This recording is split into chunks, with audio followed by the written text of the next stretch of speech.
One of the great monuments of Teotihuacan is, of course, the Pyramid of the Sun. Now, the Pyramid of the Sun lies to the east of a street called the Avenue of the Dead, which runs from north to south. The pyramid itself is roughly 700 feet long and about 210, give or take, feet tall, and is stepped on four sides, each aligning closely to the cardinal direction. So we have a pyramid where the base is roughly the same as some of the Egyptian pyramids, but the height is about half. So we still have a massive pyramid, but sometimes it's not about height. Arguably the centerpiece and largest structure of the city, the Pyramid of the Sun underwent a bit of a questionable restoration.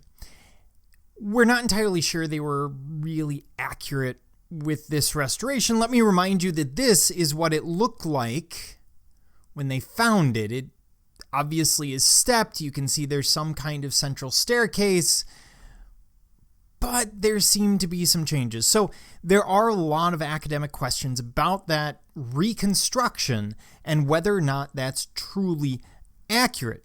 Having brought that up, let's talk about the temple's facing. It, of course, faces west towards the direction of the setting sun and the Avenue of the Dead.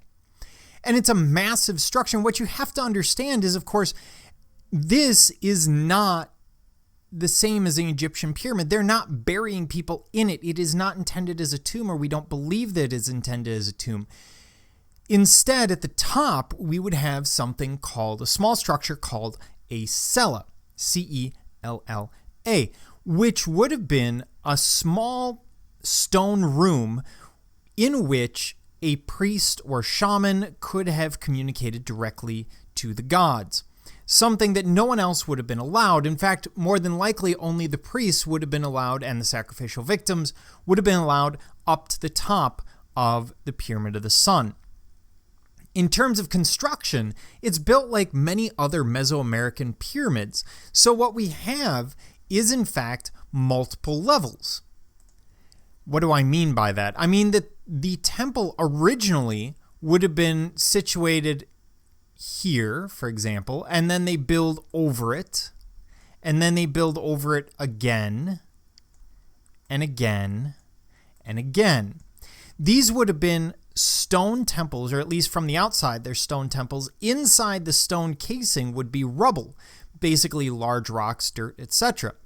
Every time they decide to enlarge it, they go ahead and simply add another layer of rubble over the top and another casing.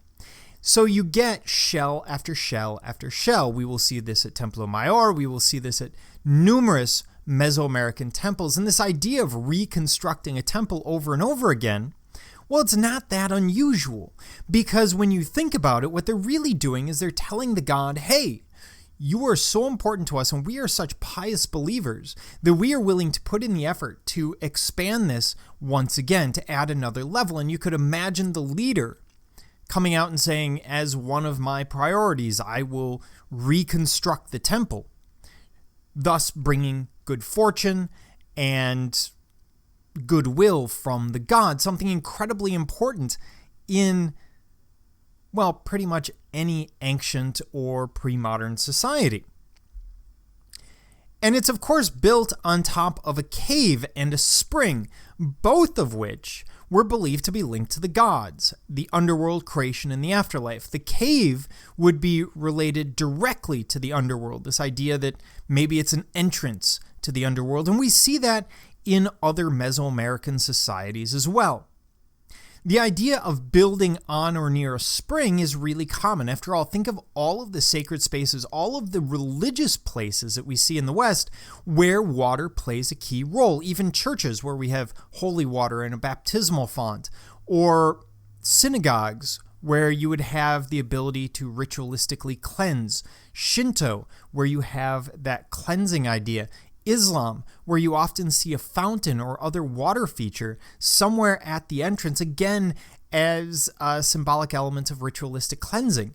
So really common sort of idea. And for them, water is going to be particularly important, especially in the highlands of Mexico. Now, throughout the area, human remains and evidence of human and animal sacrifice have been found. This is not uncommon in Mesoamerica. We know when we get to the Maya and the Aztec that they're doing it. We know that it happens likely earlier. So we're seeing some human remains in the area. And it wouldn't be that surprising to find human remains within the temple itself, not that it's acting as a tomb, but rather sacrificial victims that are there to bring the gods' goodwill upon the new endeavor, which is rebuilding the temple.